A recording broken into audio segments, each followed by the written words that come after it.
राधे राधे, जय माता की। कैसे हैं आप सब? मैं अच्छी हूँ, आशा करती हूँ आप भी अच्छे होंगे, अपनी अपनी फैमिली के साथ खुश होंगे। बुरे लोग बुरा समय आपसे बहुत दूर रहे। और आप सभी का स्वागत है मेरे यूट्यूब चैनल सानू गौर में। जैसे कि आप लोगों को पता है, इस पे मैं अपनी रियल लाइफ स्टोरी शेयर करती हूँ। मेरे पति, भागे हुए एक्स पति, भगौड़े फौजी रविशंकर, ये मेरे पति थे, हैं भी, ओनली फॉर डॉक्यूमेंट्स में। सिंदूर मैंने लगाना छोड़ दिया, देख सकते हैं आप लोग। और बिंदी भी मैं ब्लैक लगाती हूँ, विधवा के तौर पे। अभी तक कंगन पहना रहा और रेड बिंदी लगाती थी, क्योंकि नवरात्र चल रहे, बस उसकी वजह से। बाकी नहीं, वो भी माता रानी के नाम से, माता रानी के नाम से, रविशंकर के नाम से नहीं, क्योंकि उनको मैंने अपनी जिंदगी में मरा हुआ मान लिया है। इवन मेरा बच्चा भी नहीं सोचता कि मेरा फादर जिंदा है, रविशंकर जिंदा है, क्योंकि हमारी तरफ से उन्होंने ना कभी रिस्पॉन्सिबिलिटी पूरी की है, और ना ही मेरा उस व्यक्ति के साथ हस्बैंड वाइफ जैसा रिश्ता था। क्योंकि मेरे पति को बूढ़ी औरतें, एज में बड़ी औरतें, एडिक्शन है सेक्स का। उन्हें अपनी लाइफ में बदल बदल के औरतें चाहिए, प्रोस्टिट्यूट के पास भी जाना, ऐसे ऐसे हैं उनके शौक हैं रविशंकर के। तो जब मेरे को पता चला, पहले मैंने ये चीज़ें रविशंकर की फ्रेंड सर्कल में बोली, उनकी पहले सबसे पहले मैंने उनकी फैमिली में बोला, ऐसा ऐसा है, रविशंकर को समझा दो, अदरवाइज मैं छोड़ दूंगी। फिर उनकी फ्रेंड सर्कल में बोला, फिर पंचायतें हुई, उसके बाद थाना पुलिस हुआ, मैंने यूनिट में बोला। सब जतन करने के बाद जब मुझे लगा भाई वो व्यक्ति नहीं सुधर सकता, तब मैंने छोड़ने का डिसीजन लिया। मैंने छोड़ने का डिसीजन लिया है, रविशंकर ने मुझे नहीं छोड़ा।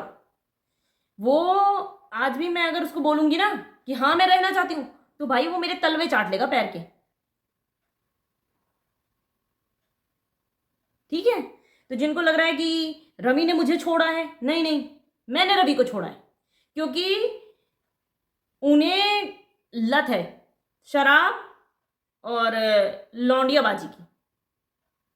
नॉनवेज खाते हैं, नॉनवेज से मुझे प्रॉब्लम नहीं है, किसी के खाने पे मैं सवाल नहीं कर सकती, उसकी इच्छा है वो खाए। पर ड्रिंक करके अगर मारेगा, पीटेगा, मुझे या मेरे बच्चे को टॉर्चर करेगा, और रिश्ता भी नहीं है हस्बैंड वाइफ का, तो कोई मतलब नहीं बनता उस रिश्ते को समाज के सामने दिखाने का। तो मैंने रविशंकर को छोड़ा है, रविशंकर ने मुझे नहीं छोड़ा। तो एक है, ये क्या है, भगौड़े रविशंकर की बात करते हैं आज पहले। कि रविशंकर का एक कमेंट आया है मेरी पोस्ट में, तेरी जैसी रंडियों का नाश करें, माता रानी का है कि नाश करें दुष्टों का। मैंने ऐसे एक पोस्ट की थी नवरात्र में, तो रविशंकर का उस पर कमेंट आया था कि तेरी जैसी रंडियों का नाश करें। मैं हूं ही नहीं रंडी। जो पैसे दे करके होटल में सो के आया है ना, वो रंडी है, होती हैं। मैं तो गई ही नहीं।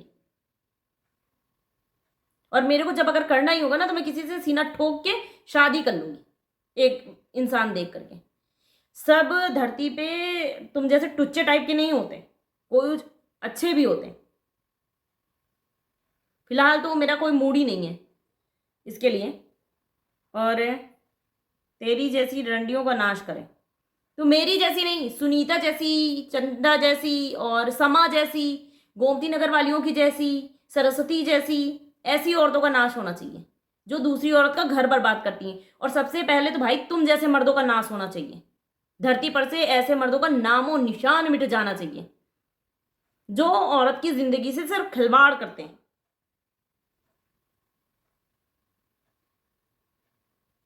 क्योंकि तुम्हें पता था कि तुम्हारी आदतें जिगलो टाइप के मर्दों जैसी हैं। तुम एक के साथ नहीं सरवाइव कर सकते, किसी अच्छे घर की औरत के साथ तुम जी ही नहीं सकते हो, बराबरी लेवल पे कर ही नहीं सकते हो। तो तुम्हें अपने लिए कोई धंधे वाली देखनी चाहिए थी। रात के अंधेरे में क्यों सोना? किसी धंधे वाली को तुम अपने घर में बिठा लेते, अपनी बीवी बना करके, तो तुम भी धंधा करते हो, वो भी धंधा करती। फौज की नौकरी छोड़ देते, वैसे रिटायरमेंट के बाद तो तुम यही करोगे, सर्विस देने का काम। इसकी बीवी को खुश करना, उसकी बीवी को खुश करना, उसकी बीवी को खुश करना। आज तुम पैसे दे के जो है खुश करके आते हो, कल को तुम पैसे ले करके खुश करके आना। अब तुम्हारे पास बचा क्या है ये बताओ। तुम्हारे पास ना तुम्हारी बीवी है, ना तुम्हारा बच्चा है। नाजायज नाजायज ही होता है बाकी, ये समझ लेना। तुम्हारी फैमिली में क्या बचा? बहन अपने पति के साथ खुश है, भांजियां जिनके पीछे तुम दुम हिलाते फिरते हो वो भी अपने परिवार के साथ खुश है।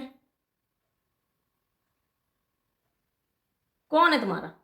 चंदा, वो भी अपने पति के साथ खुश है। मैंने तो उससे बोला भी है, उसके बेटे से भी बोला है, शिव कुमार से, कि भाई रविशंकर से ब्याह करा देते हैं तुम्हारी माँ का। नहीं, रात के अंधेरे में सो सकते हैं, नोटे गिन सकते हैं, पर शादी नहीं करेंगे तुमसे। जो औरतें खुद के पति की नहीं हुई वो तुम्हारी होंगी?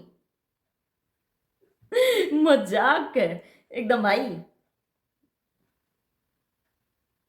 और सबसे बड़ी बात, नाश करे माता रानी, तो तुम भी यही हो, मैं भी यही हूं, और ऑडियंस भी यही है। जिसका नाश होगा खुद ही पता चल जाएगा, सही वक्त पे सब कुछ होगा। मैंने भी भगवान पे छोड़ दिया, अब तो तुमने भी भगवान पे छोड़ दिया है। और फिलहाल मैं देखो, मैं इज्जतदार घर की हूं, घर में बैठी हूं, होटल नहीं गई। और मैं रंडियों की भी फोटो दिखा देती हूँ, लगा रही हूं, देख लीजिएगा।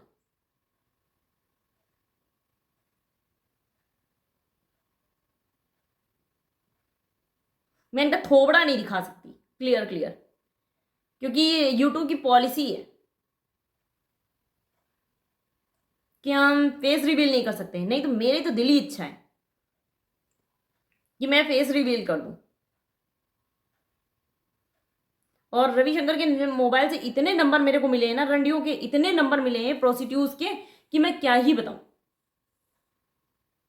ये 2-3 फोटो मैंने सेव करके रखी थी, 60-70 फोटो थी लड़कियों की। मैं कितनी फोटोज लड़कियों की संभाल के रखती। तो जो 2-3 मुझे लगी ठीक, उनके फोटोज नंबर मैंने रखे।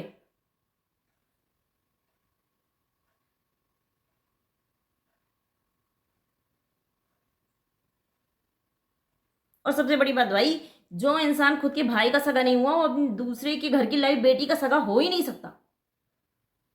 जिसने खुद अपने भाई की गृहस्थी में आग मार दी हो, मतलब दुनिया में तुम्हें औरतें कम पड़ गई जो तुम खुद के भाई के बीवी के साथ सो गए। थू है तुम्हारी मर्दानगी। तुम मर्द बोलते हो अपने आपको, थू है तुम्हारी इंसान, तुम्हारे होने पे और तुम्हारी सोच पे थूकती हूं मैं। जो काम आज मैंने 18 साल बाद जो डिसीजन लिया ना कि नहीं मैं अब तुम्हारे साथ नहीं रह सकती, वो मुझे 2006 में तभी ले लेना चाहिए था जब मैंने फोटो देखी थी समा की। मेरे को तभी तुम्हारे मुंह पे थूक के चले जाना चाहिए था, पर तुमने उस टाइम पे भी मेरे पैर पकड़ के नाक रगड़ के माफी मांगी थी कि वो मेरा पास्ट था, शादी के पहले का था। तब मैंने माफ कर दिया, और तब से मैं चूतिया की तरीके माफ करती चली आई तुम्हें। तुम उस माफी के लायक नहीं थे, तुम मेरी जैसी पार्टनर डिजर्व ही नहीं करते थे, इसीलिए भगवान ने अलग कर दिया। और रही बात नाश करने की, तो भाई तुम अपना फेस देखो और मेरा फेस देखो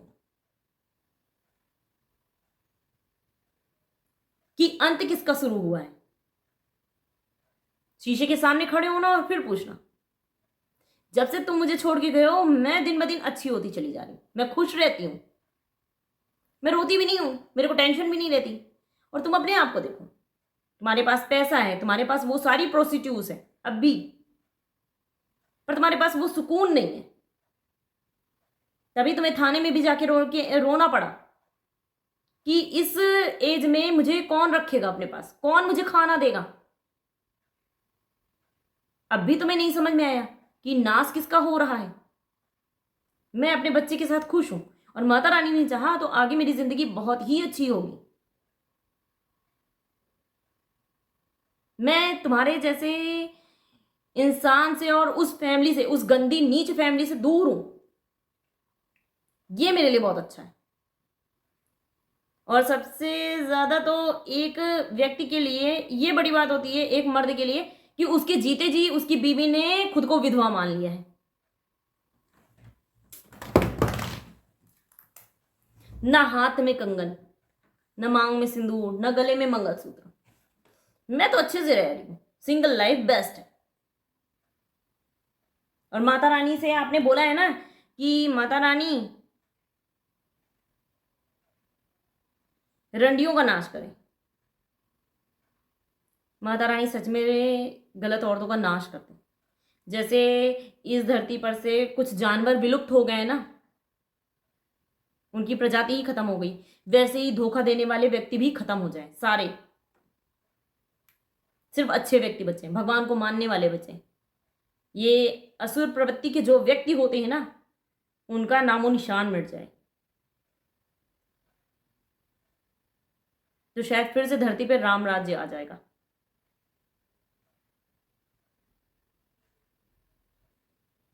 जय माता की।